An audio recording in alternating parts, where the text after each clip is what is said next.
Every morning, just as the day began to break over Willow Street, Aaliyah Thompson would get ready. At exactly 6:15, with the sun still hiding, she'd pull on her sneakers and a faded gray hoodie. The hoodie was her father's. It was too big, but it made her feel safe. She moved like a whisper through the small apartment kitchen, careful not to wake her mother, who was exhausted from another double shift at the nursing home. The hum of the refrigerator was the only sound as she took the last few slices of bread and put them in the toaster. A single egg went into a small pot of water. She watched the stove intently. There was no room for mistakes. Supplies were low. When the toast popped, she wrapped it in foil. The egg went into a napkin. A small, dented thermos was filled with warm tea, the lid twisted tight. She placed everything carefully into a brown paper bag. It wasn't a feast, but it was all she had to give. Her mother's voice always echoed in these quiet moments. If you can't fix the whole world, baby, fix one morning. So that's what Aaliyah did. With a final glance at her mother's closed door and a soft "I'll be back," she slipped outside. Willow Street was tired but awake. The streetlights flickered out, revealing houses with peeling paint and fences that leaned from exhaustion. The air smelled like damp concrete. Aaliyah walked past the closed laundromat with its broken windows and the boarded-up grocery store. Her destination was at the end of the block, the blue house. It leaned a little, as if tired of standing straight. The paint was chipped and the porch steps creaked with the wind. Most people in the neighborhood avoided this house, but Aaliyah walked right up to it. She knocked 3 times, always softly. After a moment, the door opened. Walter Grayson stood there, leaning on a wooden cane. His white hair was neatly combed, but his hands trembled slightly. "Morning, Mr. Walter," Aaliyah said with a bright smile. His lined face softened. "Morning, sunshine," he replied, his voice rough but kind. "You're right on time." She handed him the brown paper bag like it was a treasure, because to her it was. "Still warm," she said. He took it gently. "Best part of my day," he answered, stepping aside to let her in. The inside of his house was quiet and orderly. The furniture didn't match, but everything was clean. It smelled of old books and lemon polish. Mr. Walter lowered himself into a chair by the window, each movement slow and deliberate. Aaliyah sat on the couch, her legs swinging as he unwrapped his breakfast. "You'll be late for school if you keep visiting an old man," he said, a hint of a tease in his voice. "I won't," she replied confidently. "I walk fast." He chuckled and cracked the egg. While he ate, Aaliyah talked. She told him about her spelling test, a library book with a dragon on the cover, and how her teacher said she had potential, even though she wasn't sure what that really meant. Mr. Walter listened. He truly listened, as if every single word mattered. He would nod or smile, or sometimes his gaze would drift out the window to something far away, something she couldn't see. She never asked about it. She understood that some things are private. The other people on Willow Street didn't understand Mr. Walter. They saw an old man who walked slow and kept to himself. They whispered things, "He has no family," or "He must be so bitter." Aaliyah never paid them any mind. She just remembered the first time she saw him, months ago, coughing on his porch steps. She had simply asked, "You okay, sir?" He had looked so surprised that someone had noticed him. "I'll be all right," he'd said. The next morning she brought him toast. The day after she added an egg. And by the 3rd day he was waiting for her. When he finished his meal, Aaliyah gathered the empty thermos and the folded paper bag. "I'll come back tomorrow," she promised as she stood to leave. "I know you will," he replied. She paused at the door. "You feeling okay today?" Mr. Walter met her gaze, his eyes clear. "I am now." Aaliyah smiled and stepped back out into the morning light. When she got back to her apartment, it felt smaller. Her mother, Renee, was up tying her hair back for work. The dark circles under her eyes told their own story. "You went to see him," Renee stated gently, not as a question. "Yes, ma'am."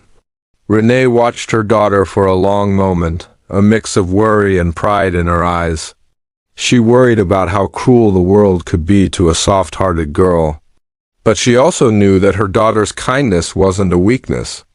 It was her greatest strength. "All right," she said finally. "Grab your backpack." That evening, the blue house was quiet again, but it didn't feel so empty. Walter stood at his kitchen sink, rinsing the small thermos Aaliyah had left. He set it carefully on the counter, ready for the next day. He caught his reflection in the dark window, an old man, thinner than he used to be. But for the first time in a very long time, he didn't feel invisible. As he turned off the light, he whispered into the silence, "Thank you." And across Willow Street, in a small apartment, a little girl slept soundly. She was already dreaming about how she would fix another morning. Because sometimes fixing one morning is enough to start fixing the world. Thanks for watching. If this story touched your heart, please like, share, and subscribe for more content that shines a light on the good in the world. See you next time. The knock echoed against the blue door, hollow and wrong. Aaliyah stood on the porch, clutching a brown paper bag, the warmth inside slowly fading. She knocked again, 3 soft knocks, the same rhythm she'd used every morning. But today there was nothing, no slow footsteps, no cough, no creak of hinges. Her stomach tightened. "Mr. Walter?" she called out. Only the morning air answered. She checked the time. 6:20. He was always awake by now, always waiting for her. A strange, heavy feeling settled in her chest. She reached for the doorknob, hesitated for just a second, and turned it. The door swung open. Inside, the house felt different, too still. The quiet pressed in on her, making her heart race. "Mr. Walter?" She called again, her voice louder this time. And then she saw him. He was slumped in his favorite chair by the window, his head tilted at an unnatural angle. His cane lay on the floor, just out of his reach. The thermos she'd brought him yesterday sat untouched on the table. Aaliyah dropped the bag. "Mr. Walter!" she cried, rushing to his side. She shook his arm, first gently, then with more urgency. His skin was cold, his breathing shallow and uneven. For a moment, fear froze her, thick and suffocating. But then something snapped into focus. She had to get help. She ran out of the house, her fists pounding frantically on the neighbor's door. "Please help!" she shouted, her voice breaking. "Something's wrong with Mr. Walter." A woman opened the door, her face a mask of alarm as she saw Aaliyah's tears. "He's not waking up," Aaliyah sobbed. "He's just not waking up." The woman immediately grabbed her phone and dialed 911 while Aaliyah sprinted back to the little blue house. She knelt beside Walter again, taking his cold hand in both of hers, trying to rub some warmth back into his skin. "I'm here," she whispered, her voice trembling. "Please don't go, please." Moments later, sirens shattered the morning quiet of Willow Street. Neighbors gathered on their porches as paramedics rushed inside. They worked quickly, their voices calm but urgent as they lifted Walter onto a stretcher. One of them turned to Aaliyah. "Are you family?" Her throat felt tight, but she managed to get the word out. "Yes," she said. And in that moment, it felt like the absolute truth. The hospital smelled of disinfectant and exhaustion. Aaliyah sat on a hard plastic chair, her feet dangling, her hands clenched in her lap. She hadn't gone to school.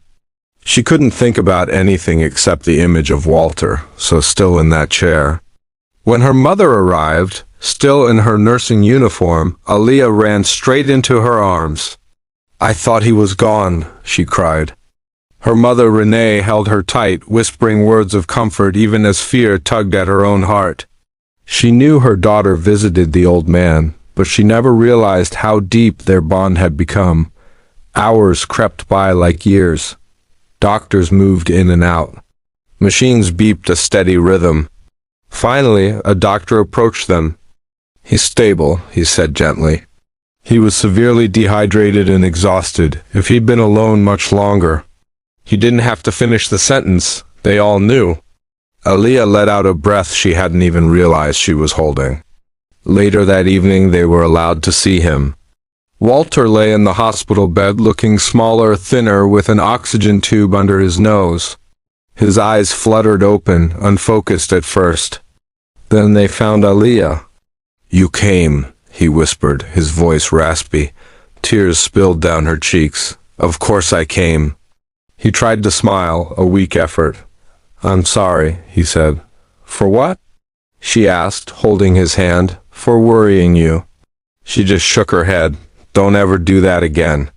A flicker of relief, maybe even peace, crossed his face. Walter's recovery was slow. His body was finally demanding the rest it had been denied for years. Aaliyah visited every single day after school. She'd sit by his bed with her homework or a library book, sometimes reading aloud, sometimes just sitting in comfortable silence, a quiet guardian watching his chest rise and fall. Her presence filled the sterile hospital room with life. One afternoon, her mom stayed with them. Walter stared at the ceiling for a long time before he spoke. "I suppose," he said quietly, "you deserve to know." Aaliyah looked up from her book. "Know what?" "Who I used to be." The room grew still. Walter took a slow, deep breath. "I wasn't always just an old man sitting on a porch." He told them about being 18 and restless, looking for a purpose. He talked about joining the military, how it gave him structure and meaning. He spoke of leadership and making decisions that affected other people's lives. He described nights filled with noise and other nights filled with a silence so heavy it rang in his ears, and he spoke of loss. Of friends whose faces he still saw every time he closed his eyes, whose names he had never forgotten. "When I came home," he said, his voice soft, "the world had moved on. The welcome home parades were over. The phone stopped ringing. His medals were packed away in a box, put on a shelf, and slowly forgotten. I didn't want pity," he explained. "So I chose quiet. He chose a small house, a small life. He chose to be unseen." Aaliyah listened, her eyes never leaving his face. When he finished, she leaned forward. "You're still important," she said, with a certainty that defied his years of solitude. Walter turned his head toward her. "You mattered then," she continued, her voice firm. "And you matter now." The words hit something deep inside him, cracking open the walls he had built around himself for decades.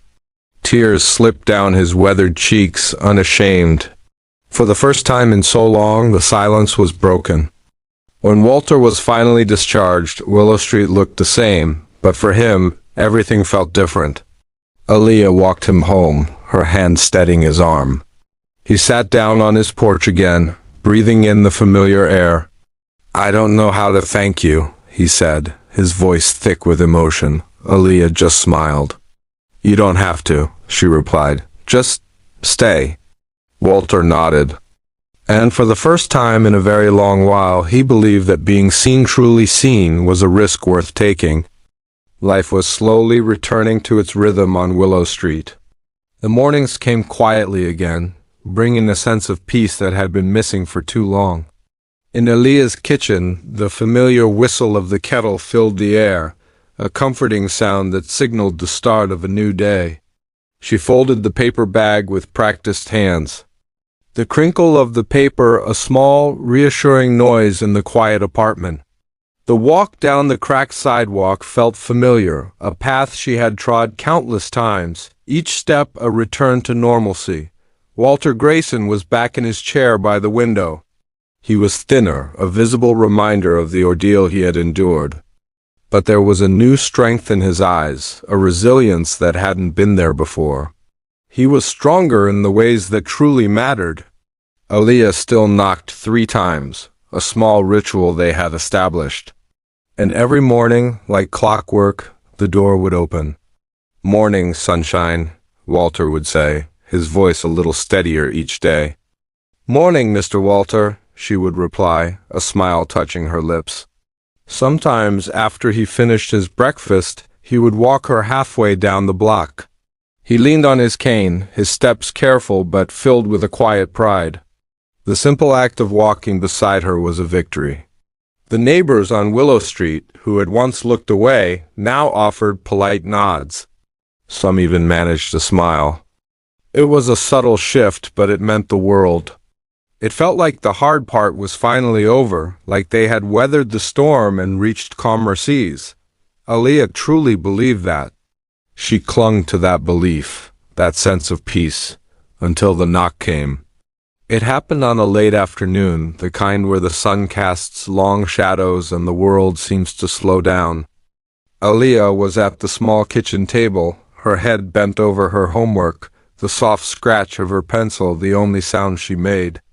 Nearby, her mother Renee folded laundry, the clean scent of fabric softener hanging in the air. The apartment was quiet, wrapped in the gentle hum of the heater and the distant, mournful wail of a siren somewhere far away, a sound so common it barely registered. And then the knock. It wasn't a soft, friendly tap. It wasn't the gentle rap of a neighbor dropping by. This knock was firm, measured, purposeful. It echoed through the small apartment, sharp and demanding, cutting through the quiet. Renee looked up immediately, her hands stilling over the pile of clothes. "Were you expecting someone?" she asked, her brow furrowed. Aaliyah shook her head. A strange, cold chill crawling up her arms, the hairs standing on end. Something felt wrong, deeply wrong.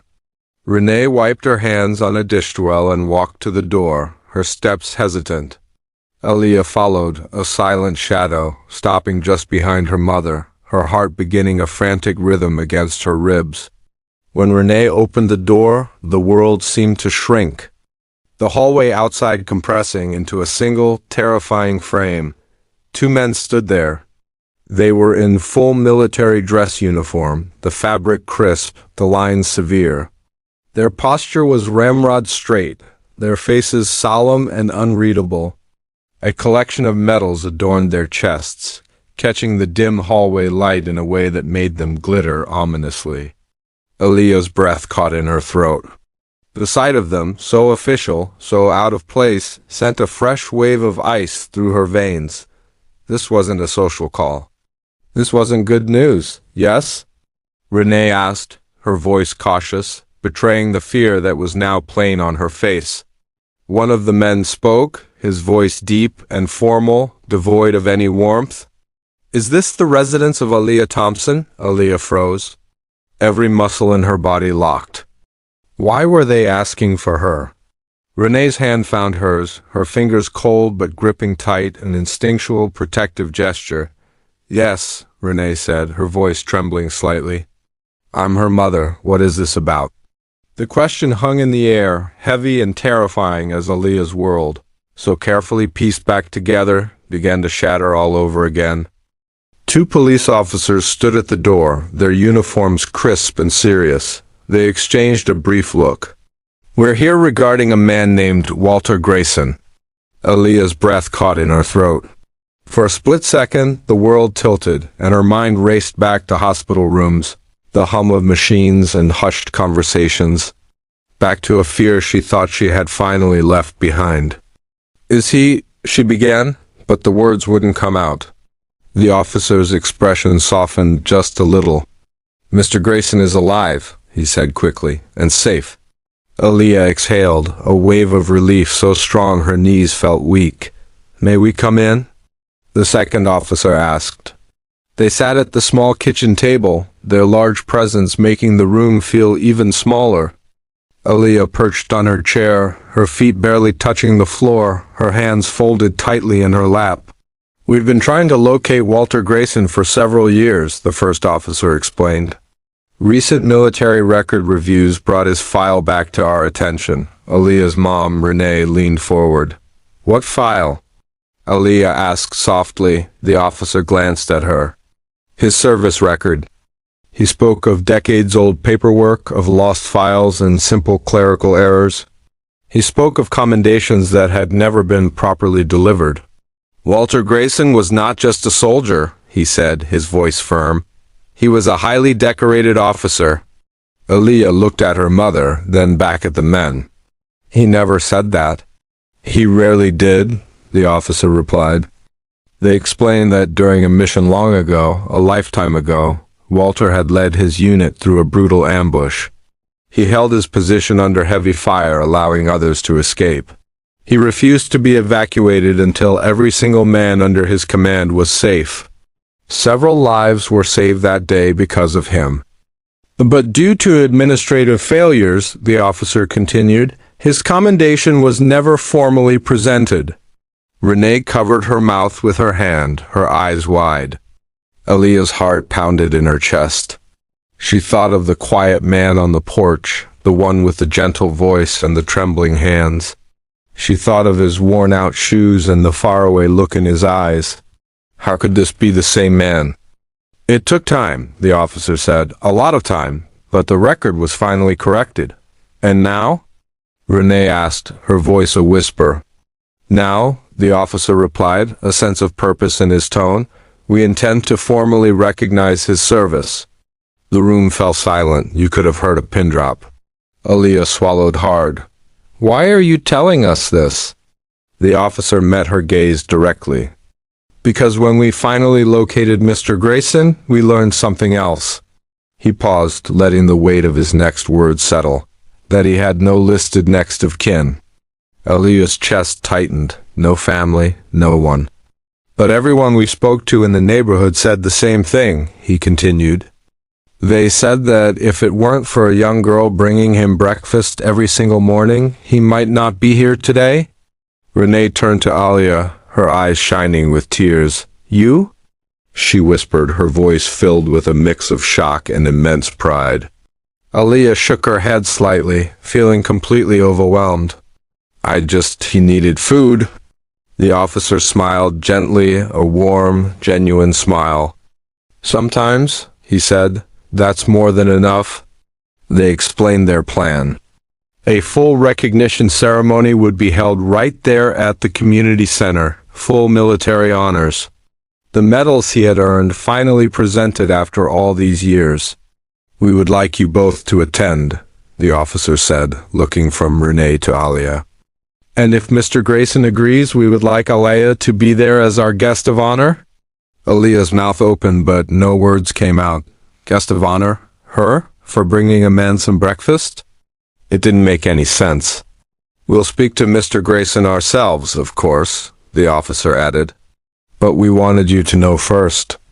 They stood to leave, their movements precise and respectful, filling the small apartment with a sense of official dignity. At the door, one of them turned back. He looked right at Aaliyah. Kindness like yours, he said, his voice low and sincere, is rare. Then they were gone. The apartment felt impossibly quiet, the silence ringing in Aaliyah's ears. Renee pulled her daughter into a tight hug. I'm so proud of you, she whispered, her voice thick with emotion. Aaliyah rested her head against her mother's chest, her heart still racing a mile a minute. I didn't do anything special, she mumbled into her mom's shirt. Renee kissed the top of her hair. You did everything. That evening, Aaliyah couldn't sit still. A restless energy buzzed through her. She walked to the window again and again, staring out toward Willow Street, imagining Walter sitting on his porch, completely unaware of the tidal wave of his past that was about to wash over him. She wondered how he would react. Would he be happy? Or would he be afraid? Would he say no? The thought terrified her. The next morning, the familiar routine felt different. Everything felt different. Aaliyah walked to the little blue door, her heart thumping against her ribs. She raised her hand and knocked. 3 soft knocks, just like always. The door creaked open and Walter stood there, a gentle smile on his face. Morning, sunshine. She looked up at him, her eyes bright with something he couldn't quite name, a mix of excitement, worry, and something else, something deeper. Mr. Walter, she said, her voice trembling just a little. Some people are coming to see you today. "Oh," he said gently, his eyes crinkling at the corners. "What kind of people?" She hesitated, searching for the right words. "People who remember." Walter's smile faded slightly. He frowned, just for a moment, and a flicker of something old and distant passed behind his eyes, like a shadow from a long-forgotten dream. He was silent for a long moment, looking past her into the distance. Then he looked back down at her. "Well," he said, his voice quiet but steady, "I suppose it's about time." The ceremony began with speeches. A uniformed officer stepped forward, his voice steady and clear as he spoke of duty, service, and sacrifice. He talked about battles fought long ago, about courage shown under impossible conditions, about leadership that saved lives. Aaliyah listened, but her thoughts drifted to mornings on Willow Street, to toast wrapped in foil, to a quiet house filled with the scent of lemon cleaner and old books, to a man who always listened when she talked. It felt strange, hearing his life described in words so big, when she knew him in moments so small. Then Walter's name was called. He rose slowly, steadying himself with his cane, and walked toward the stage. The room stood as one. The sound of applause filled the space, loud and overwhelming. Walter stopped for a moment, visibly shaken by the sudden wave of recognition, then continued his walk. When the officer pinned the medals to his chest, Walter's hands trembled, not from weakness, but from pure emotion. For years, those honors had lived in silence. Now they shone in the open for everyone to see. "Mr. Grayson," the officer said, his voice respectful, "would you like to say a few words?" The room fell quiet. Walter stepped toward the microphone. He cleared his throat once, then again. His voice, when it came, was rough but steady. "I stood on battlefields," he began, "places where the noise never stopped, and silence was something you longed for." Aaliyah leaned forward in her chair, hanging on his every word. "I learned what fear feels like," he continued, "and I learned what it means to stand anyway." He paused, his eyes moving across the room, then settling directly on Aaliyah. "But the bravest thing that ever happened to me," he said, his voice catching, "was a little girl knocking on my door every morning, reminding me that I still mattered." A soft murmur swept through the crowd. "For a long time," Walter said, "I thought my story was finished, that everything worth remembering was behind me." He shook his head gently. "I was wrong." His gaze never left Aaliyah as he finished. "Sometimes honor doesn't arrive with trumpets. Sometimes it arrives with toast wrapped in foil and a kind heart that refuses to look away." The room erupted. The applause rose to a roar. People stood, wiping tears from their eyes. Even the officers clapped, their faces solemn with respect. Aaliyah felt her own eyes fill, her chest tight with an emotion she had never felt before. Pride. It was overwhelming. After the ceremony, people lined up to shake Walter's hand. Neighbors who had never spoken to him now thanked him, praised him, and apologized without ever saying the word. Walter accepted every handshake with quiet grace. Aaliyah stood nearby, just watching. "You must be very special," an elderly woman said to her gently. Aaliyah shook her head. "I just brought him breakfast." The woman smiled. "Sometimes that's everything." When the room finally emptied, the lights dimmed, and the chairs were folded away.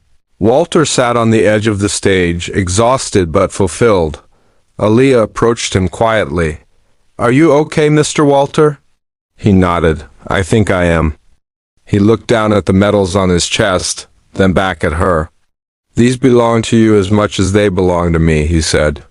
She frowned. "No, they don't." "Yes," he said softly, "they do." Life on Willow Street didn't change overnight. The houses were still worn, the sidewalks still cracked. But something subtle shifted. People waved more. They smiled more. Walter's porch was no longer empty. And every morning at 6:15, Aaliyah still walked 3 blocks with a paper bag in her hands. Sometimes Walter waited on the porch for her. Sometimes he walked her to school, his steps slow but steady beside her. And sometimes they just sat there in silence, watching the street wake up together. Because true honor isn't always loud. Sometimes it's just quiet consistency, a gentle knock on a door. And love given without asking for anything back. On Willow Street, long after the uniforms were gone and the medals were put away, something far greater remained, a bond stronger than blood. A kindness stronger than time, and a little girl who fixed one morning at a time. Thank you for watching. If this story touched your heart, please share it and subscribe for more content that celebrates the quiet heroes all around us. The community center had never looked like this before. Aaliyah stood just inside the doorway, her small hand wrapped tightly around her mother's. Rows of folding chairs stretched across the room, every single seat filled. People from Willow Street, faces she recognized but had never really known, stood shoulder to shoulder with strangers in pressed uniforms. Flags lined the walls, a sea of red, white, and blue. Light reflected off polished metals and brass buttons, scattering like stars across the ceiling. It all felt so unreal. Just weeks ago, Walter Grayson had been the quiet old man in the leaning blue house at the end of the block. The one who kept to himself, whose secrets were as old as the cracks in this sidewalk. Now, this entire room, filled with whispers and anticipation, was waiting for him. Aaliyah adjusted the hem of the simple blue dress her mother had ironed so carefully that morning. She wasn't used to wearing anything this neat, and the starchy fabric felt strange against her skin. Renee squeezed her hand. "You okay?" her mother whispered, her voice a soft anchor in the overwhelming room. Aaliyah nodded, though her heart pounded like it wanted to escape her chest, a frantic drumbeat against her ribs. Across the room, Walter stood near the stage, dressed in a borrowed suit that hung just a little loose on his thin frame. His gray hair was neatly combed, his shoes freshly polished to a mirror shine. The medals, the ones Aaliyah had found covered in dust in his attic, now rested in a velvet-lined case beside the podium, glinting beneath the bright lights. He looked uncomfortable, out of place, like a wild bird brought indoors. But he also looked taller, somehow straighter, as if the weight of all these years was finally being acknowledged. When his eyes found Aaliyah in the crowd, something in his weathered face softened. The tension in his shoulders seemed to melt away for just a moment. He lifted a hand slightly, a small, subtle gesture meant only for her. She smiled back, a real, genuine smile that reached her eyes. The ceremony began. A man in a crisp uniform stepped up to the podium and started to speak. His voice was deep and steady, filling the room with words like valor, sacrifice, and heroism. He told stories of a young Walter Grayson, a soldier in a war that felt like ancient history. He spoke of courage under fire, of a selfless act that saved the lives of his entire platoon. Aaliyah listened, trying to connect this legendary figure with the man who taught her how to patch a bicycle tire and identify constellations in the night sky. The two images didn't quite fit together. As the stories unfolded, a quiet murmur spread through the crowd.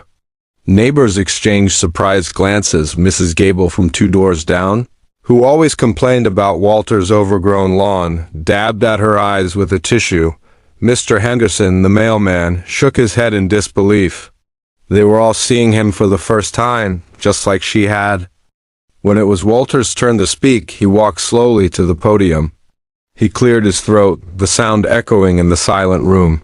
"Thank you," he began, his voice raspy but clear. I'm not much for speeches." He looked down at his hands, then out at the crowd. His gaze didn't linger on the uniforms or the important-looking officials in the front row. Instead, he found Aaliyah again. "Heroes are just ordinary people," he said, his voice gaining a bit of strength. "People who do what needs to be done. The real heroes, many of them didn't come home." He paused, and the room held its breath. "The greatest honor you can give them is to live a good life, to be kind, to help your neighbor, to look out for the quiet ones." He looked directly at Aaliyah. To take the time to listen to someone's story. He didn't say much more. He accepted the medals with a humble nod, shook a few hands, and then the ceremony was over. People crowded around him, wanting to shake his hand, to thank him, to touch a piece of the history he represented. But Walter's eyes kept searching the crowd. Aaliyah and her mother made their way through the throng of people. When they finally reached him, he bypassed the outstretched hands of strangers and knelt down to her level. "Did I do all right?" he asked, his voice low, meant only for her. "You were amazing, Mr. Grayson," Aaliyah whispered, her voice thick with emotion. He smiled, a tired but genuine smile. "The name's Walter," he said softly. He reached into his pocket and pulled out a small, smooth gray stone.